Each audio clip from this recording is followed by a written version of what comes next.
Si tu regardes cette vidéo aujourd'hui, c'est que tu as peut-être du mal à gérer ton temps. Tu as peut-être l'impression de ne jamais en avoir assez ou de mal t'organiser. Pour moi, le temps est ma ressource la plus précieuse, donc la gérer correctement est un enjeu majeur. J'espère que pour toi c'est aussi le cas parce que c'est de ça dont on va parler aujourd'hui. Je vais te donner 4 conseils majeurs qui vont t'aider à mieux gérer ton temps. Le premier conseil que je vais te donner, ça va être de pratiquer le batching à peu près dans tous les domaines que tu peux. Alors qu'est-ce que c'est le batching? Le batching, c'est le fait de regrouper une même activité au même moment.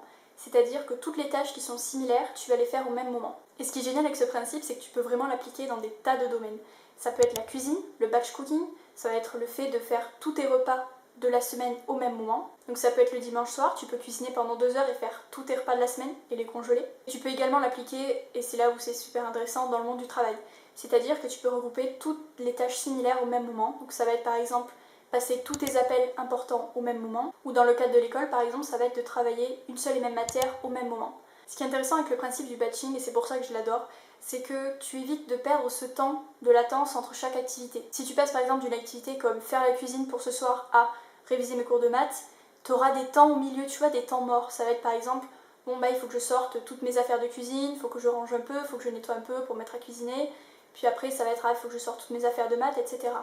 Et finalement, j'ai envie de dire, la cuisine, tu la fais tous les soirs, puis les maths, pareil, tu vas les faire régulièrement. Donc pourquoi pas regrouper ces mêmes activités au même moment. Donc faire toute la cuisine à un certain moment, cuisiner peut-être pour 3 jours à un certain moment, et puis faire 3 heures de maths ou 4 heures de maths d'affilée au même moment. Ça t'évitera, tu vois, de perdre le fil en passant d'une activité à une autre, et de rester toujours concentré, et d'éviter de perdre du temps inutilement. Parce que même si tu as l'impression de perdre juste 2, 3, 4 minutes à chaque fois que tu passes d'une activité à une autre, finalement, peut-être que sur une journée, une semaine, un mois, une année, ça représente pas mal de temps et c'est quand même un peu dommage. Si tu as l'impression de mal gérer ton temps, peut-être tu peux commencer par ça. Le deuxième point majeur, ça va être de toujours être dans la priorité.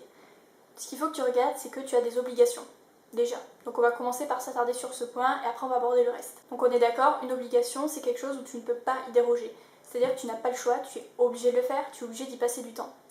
La question, c'est est-ce que tu es obligé de le faire parfaitement et d'y passer beaucoup de temps? Car ça peut être pas mal, je pense, d'alléger un peu le poids de ces obligations, parce que selon dans quel domaine tu es ou ce que tu fais, tu peux en avoir plus ou moins. C'est-à-dire que bon, bah, t'as peut-être pas le choix, tu es peut-être obligé voilà, de te nourrir tous les soirs et tous les jours, et donc de cuisiner. Pareil, tu es certainement obligé de revoir tes cours de maths pour le lendemain, etc. La question, c'est est-ce que voilà, tu es obligé d'y passer 5, 6 heures. Je pense qu'on peut un peu représenter la situation avec une courbe. Tu verras, cette courbe, elle décroît au fur et à mesure du temps. C'est-à-dire que plus le temps passe, et plus ça va être difficile de gagner en excellence. Par exemple, pour réaliser un plat moyen, bon, qui passe, il faut peut-être 30 minutes, 45 minutes. Mais pour réaliser un plat vraiment incroyable, excellent, ce même plat, il te faudra peut-être 2h30 ou 3 heures. C'est-à-dire que pour passer du moyen à l'excellent, tu vas devoir dépenser une quantité d'énergie énorme. Mais plus que de l'énergie, c'est aussi du temps. Donc pareil, si on ramène ça au sujet de l'école, par exemple, ou de la scolarité, est-ce que tu es obligé de passer 3 heures sur ton exercice de maths? Peut-être que tu peux juste y passer une demi-heure, et en fait, rendre quelque chose de moyen, ou moyen plus, et pas y passer 4 fois plus de temps pour rendre quelque chose d'excellent. Parce qu'en plus, il y a le risque que ça le soit même pas. Tu penses, en dépensant beaucoup de temps, réaliser quelque chose de bien meilleur, mais en fait, rien ne le garantit vraiment. Je pense donc que ce qui est intéressant, c'est vraiment taper au milieu, c'est-à-dire rester dans quelque chose d'assez mesuré et équilibré, de pas y passer trop de temps, mais tout en faisant quelque chose de bon. Pour tes obligations, pourquoi pas aussi essayer de voir si tu peux pas déléguer une partie à quelqu'un, ou peut-être voir si tu peux pas travailler à deux sur certaines obligations. Par exemple encore, sur tes exercices de maths, bien bon, peut-être essayer de voir si tu peux pas t'arranger avec une copine pour que vous fassiez ensemble ou que vous partagiez les réponses, etc. Ce qu'il faut retenir là-dedans, c'est qu'il vaut mieux peut-être s'arrêter à l'étape de correct plutôt qu'à l'étape d'excellent qui va demander beaucoup plus de temps et d'énergie que juste atteindre l'étape correcte. Donc ça, c'était les obligations. Ensuite, il y a tout le reste, tout ce qui n'est pas obligatoire mais que tu dois faire, tu as écrit sur tes listes, etc. Bien ça, voilà, très simple, tu dois juste classer par priorité. Et toujours commencer par le plus important, ceux qui frôleraient avec l'obligation, tu vois. Et il y a certaines choses, si tu peux ne pas les faire, ne les fais pas. Si tu juges que c'est pas essentiel et que ça va te faire perdre plus de temps que te rapporter quelque chose en échange, pourquoi pas juste ne pas le faire et le mettre de côté. Par contre, qu'on soit bien d'accord, il faut en assumer les conséquences derrière. Si tu décides de ne pas faire tes exos d'anglais ou de maths parce que tu les juges inutiles, il faut que tu assumes face au prof si jamais il te demande pourquoi tu les as pas fait. Là aussi, ça peut être pas mal de rester dans l'équilibre, c'est-à-dire que au lieu d'être binaire et de se dire je fais tout ou je fais rien, tu peux taper au milieu et te dire je le fais mais pas incroyable, ou je le pompe sur mes amis. C'est pas très bien de dire ça, mais ça peut être pas mal aussi. Troisième point aussi pour rester dans la priorité, c'est d'éliminer tout ce qui est mangeur de temps. C'est-à-dire que tu as certainement des milliers de choses qui accaparent ton attention tout le temps autour de toi et de façon profondément inutile.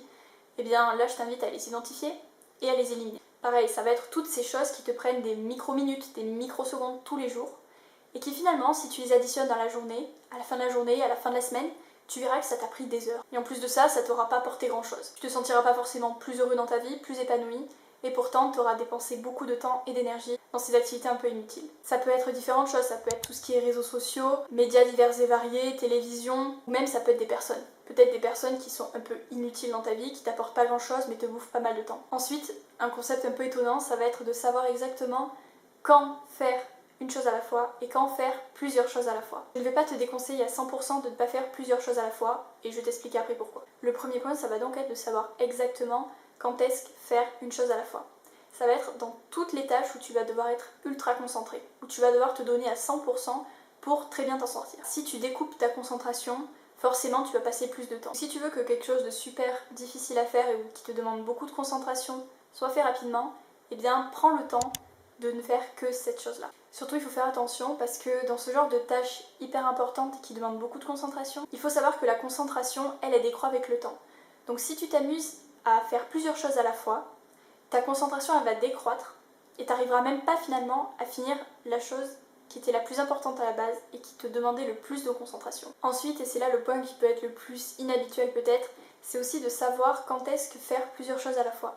Ce qui est intéressant avec le fait de faire plusieurs choses à la fois, c'est que tu vas avoir une partie mécanique et une partie un peu plus plaisir, entre guillemets. Donc ça, si tu remarques bien, ça n'a rien à voir avec le premier point, c'est même l'opposé, puisque ce sont des activités qui ne demandent pas de concentration ou très peu. Ça relève donc de tout ce qui est mécanique.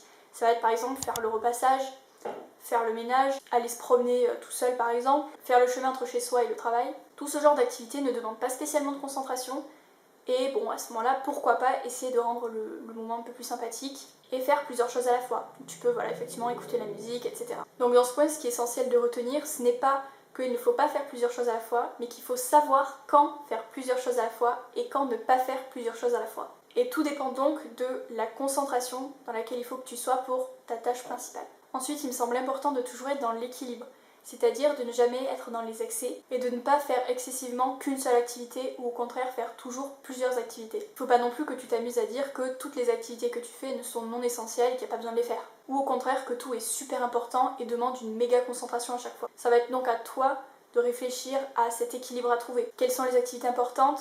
Quelles sont celles qui ne le sont pas?